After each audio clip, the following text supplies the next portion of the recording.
Do you know why witches are often depicted riding a broomstick? Why? Is this a joke, Em? Why? Why are they depicted riding a broomstick? Let's look it up. Let's look it up. In the Daily Dose, why witches ride brooms. It's literally at 50. No one knows when the broom itself was first invented, but the act of sweeping goes back to ancient times, when people likely used bunches of thin sticks, reeds, and other natural fibers to sweep aside dust or ash from a fire or hearth. As J. Bryan Lauder writes, this household task even shows up in the New Testament, which dates to the 1st and 2nd centuries AD, and over time has become the ubiquitous symbol of female domesticity. To further the connection between brooms and witches, anthropologist Robin Skelton suggests the association may have roots in a pagan fertility ritual, in which rural farmers would leap and dance astride poles, pitchforks, or brooms in the light of a full moon to encourage the growth of their crops. Yeah, that's the one I heard about. The broomstick dance, she writes, became confused with common accounts of witches flying through the night on their way to orgies and other illicit meetings. What? While anxiety over witches reached its high point in the Middle Ages, pharmacologist David Kroll writes in Forbes magazine that alleged witches were thought to concoct their brews from hallucinatory plants such as Atropa belladonna, and since ingesting these plants would cause intestinal distress, 15th century theologian Jordan de Bergamo wrote that the vulgar believe and the witches confess that on certain days or nights they anoint a staff and ride on it to the appointed place or anoint themselves under their arms or in other hairy places. Beginning in the 17th century, accounts of witches using broomsticks to fly up and out of chimneys became more commonplace, just as women became more closely associated with household domesticity more than ever before. According to one custom, women would prop a broom up outside a door or place it up a chimney to let others know that they were away from home. Perhaps because of this, popular legend embraced the idea that witches left their houses through their chimneys. While popular anxiety about witchcraft had subsided by the 18th century, J.K. Rowling's Harry Potter books and movies has done much to rekindle the image of witchcraft and flying brooms. While in the United States anyway, plenty of self-identified witches embrace neo-pagan religious traditions such as Wicca, making witchcraft and brooms a sweeping testament to the power of the human imagination. And there you have it. Why witches ride brooms. Today on the Daily Dose. That wasn't a broom, that was a mop. Okay, real reason why witches fly on brooms. Dude. I was standing down there and I literally... There. Oh my God. No. Dude.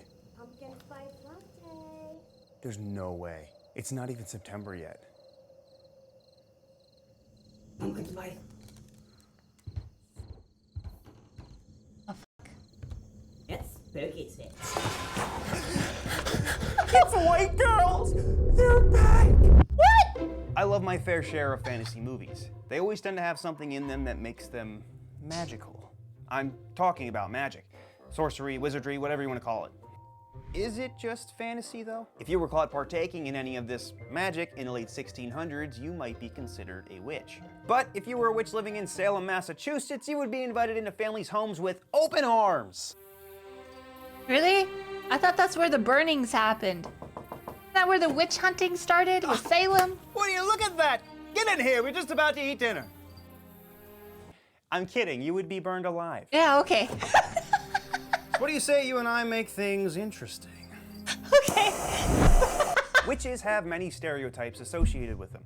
Big black pointy hats with a large brim, black cats, green skin, green goo brewing in a black cauldron, and of course, brooms. Now, a lot of these stereotypes have an explanation, but some, not so much. Specifically why we envision witches flying around on these bad boys. I mean, of all things, why this? Why not a cool wooden staff or something? Why a household broom? My thought is this. Why is my skin not green? I have no idea. I literally have no idea. Oh God, this is so stupid. The only thing I could literally think of, and it's so dumb. I don't know. But witches are usually portrayed as old, raggedy, and dirty. In movies, their homes are often dusty, covered in cobwebs, and dilapidated. My guess is that these people were often seen sweeping and trying to keep after their homes. hello. I don't know. I literally have no idea. And maybe because they were such a hated community, whenever they would go in public, they needed some form of protection. So why not just grab the closest thing to the door on your way out? Maybe a broom? Yeah, it's definitely a wild guess, but that's the best I could come up with.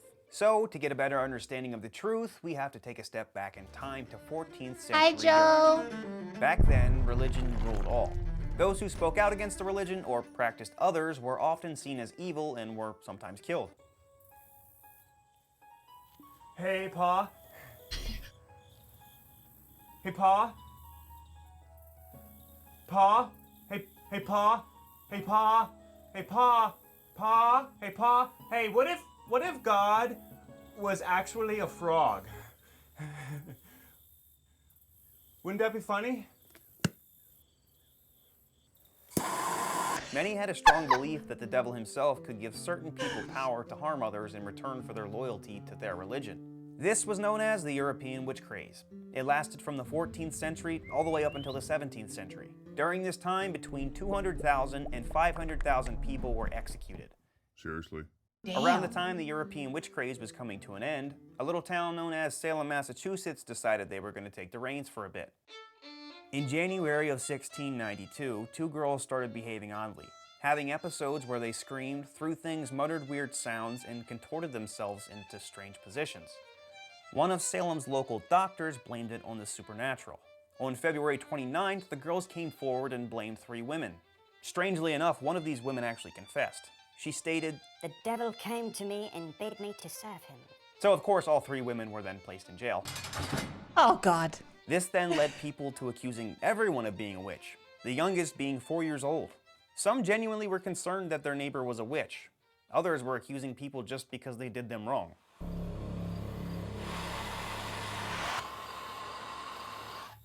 A little candlelight dinner never hurt anybody. Ooh, vanilla, my favorite.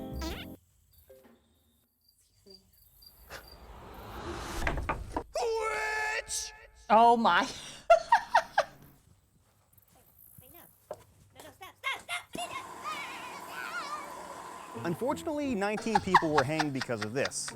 This story led to the book we know so well, The Crucible, which was written in 1953 by Arthur Miller.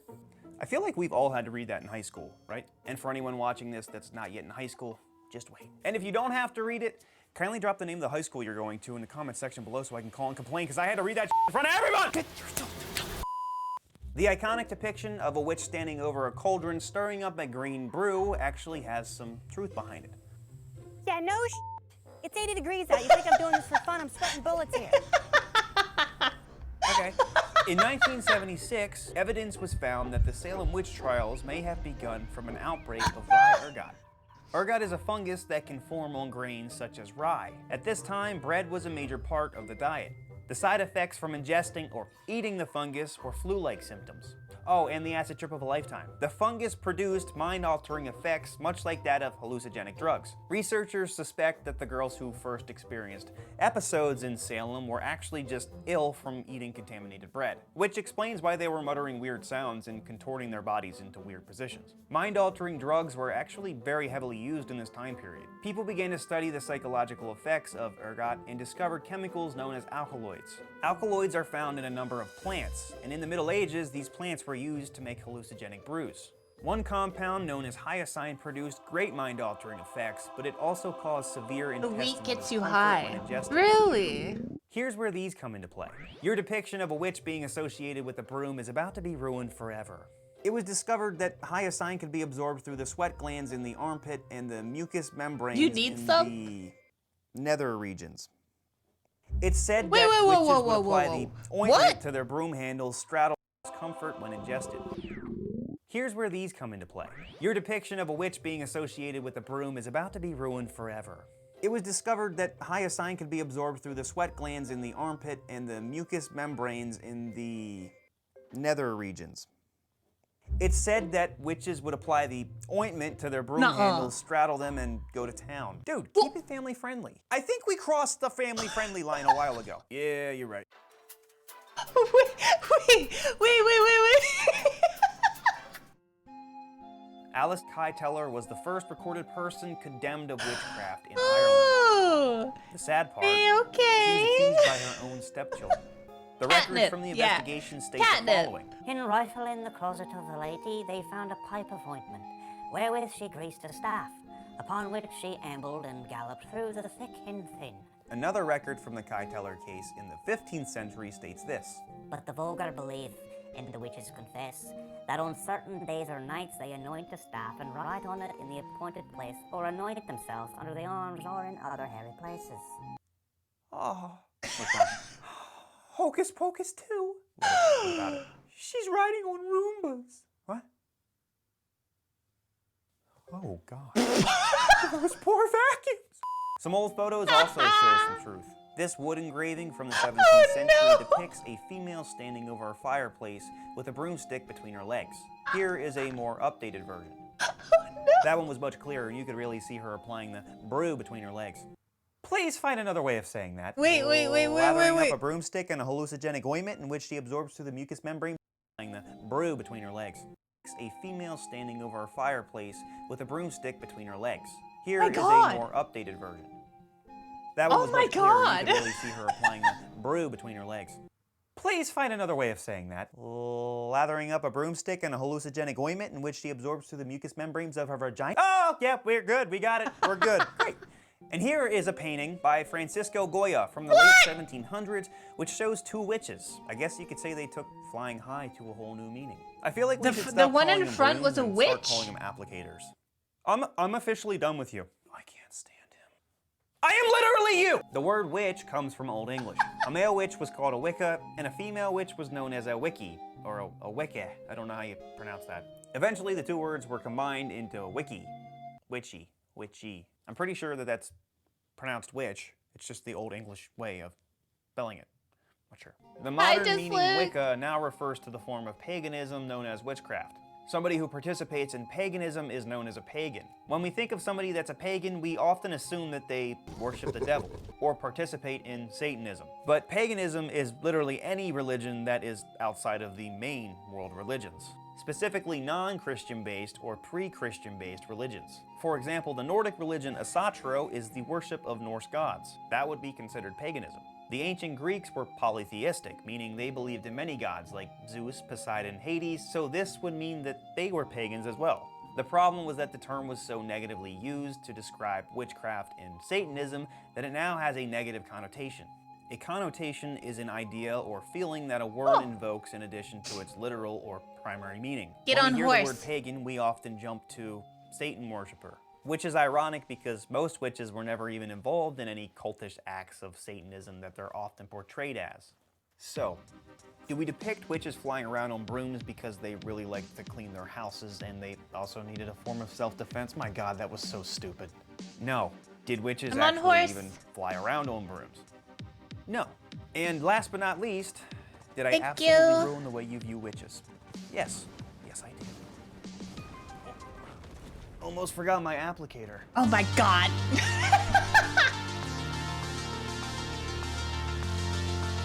Death toll of Europe's witch trials. So Germany had 16,474 were put to trial, 6,887 were put to death. Switzerland had 9,796 were trialed, 5,691 were put to death. Damn.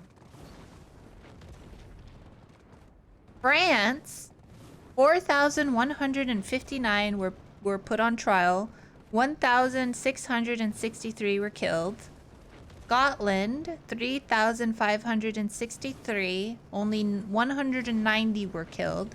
In Spain, Spain is different, dude. Spain over here, with 1,949 people put on trial for witchcraft, only one died.